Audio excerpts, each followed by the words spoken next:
Right, good afternoon, everybody, and thank you. Good afternoon, everybody, and thank you for your patience for assembling here. Good afternoon, everybody, and thank you for your patience for assembling here today. So I'm BJ Harrington, Chief Constable of Essex, and I'm here to talk to you about events that recently happened at the Bell Hotel in Epping. Before I do that, I just want to set out some clear issues here. Who's important to Essex, please? The communities of Epping, the communities of Essex, and the right for everybody there to go about their business lawfully and peacefully.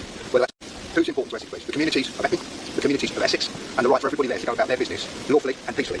Whether that's to express a view about something we agree with or disagree with, or what it's not about is allowing people to commit crime, to commit violence, or to disrupt those communities. So that's at the heart, peacefully. Whether that's to express a view about something we agree with or disagree with, or what it's not about is allowing people to commit crime, to commit violence, or to disrupt those communities. So that's at the heart of the Essex Police operation. Importantly, we police according to the law, as it is, not as people would want it to be.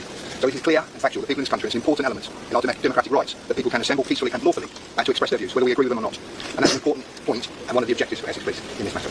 Pour the amber nectar into an old jam jar and just call it something obscure. There you go, mate. It's called Voodoo Jazz Hat. Foster's. Good call. In this matter. I want to thank the people of Epping. I want to thank the people of Essex.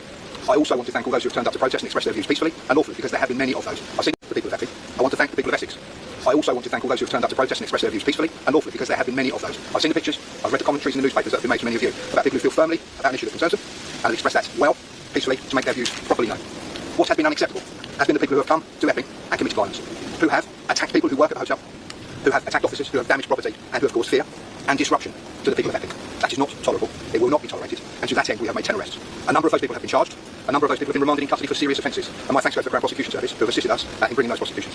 I also want to be clear that where people commit other crimes, and you will note that this issue started with a crime committed by a resident at the Bell Hotel, and where people in these residences commit crime, we'll deal with that as well. And in that particular case, I want to that this issue started with a crime committed by a resident at the Bell Hotel, and where people in these residences commit crime, we'll deal with that as well. And in that particular case, I want to that this issue started with a crime committed by a resident at the Bell Hotel, and where people in these residences commit crime, we'll deal with that as well. And in that particular case, I want to stress and remind people that within 2 hours, police responded. We arrested, we have charged, and we have remanded an individual for that alleged assault by a schoolgirl, and they remain awaiting trial. So we are being absolutely impartial, policing according to the law, and making sure we enforce the law and try to protect communities.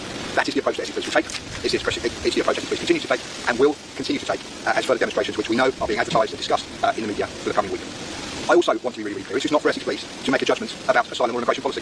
That is for government, it is for Essex Police and the police more generally to make sure that people can go about their rights and their business lawfully. Whether that's to be part of that community, the businesses of Epping, for example, the people of Essex, the school nearby, or indeed the people who are residents in that centre. It is not for me or my officers to try and make up policy or to be partial in the back of a policeman.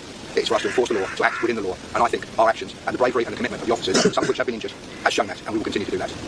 I also want to thank our partners, whether that's Epping Forest District Council and the many other partners from emergency services, the CPS and others, because whether it has been this asylum hotel or other asylum accommodation across Essex, and indeed I know this is the same for officers and forces across the country, we continue to work with the authorities, the Home Office and local partners to make sure that people can live their lives safely, that people are not harmed. That is our priority decision, to make sure that people do not get hurt, and the crimes where they're committed are dealt with and they're prevented. So we continue to do that, and we'll continue to do that, working with all the different communities, whoever they are. I also want to pick up an issue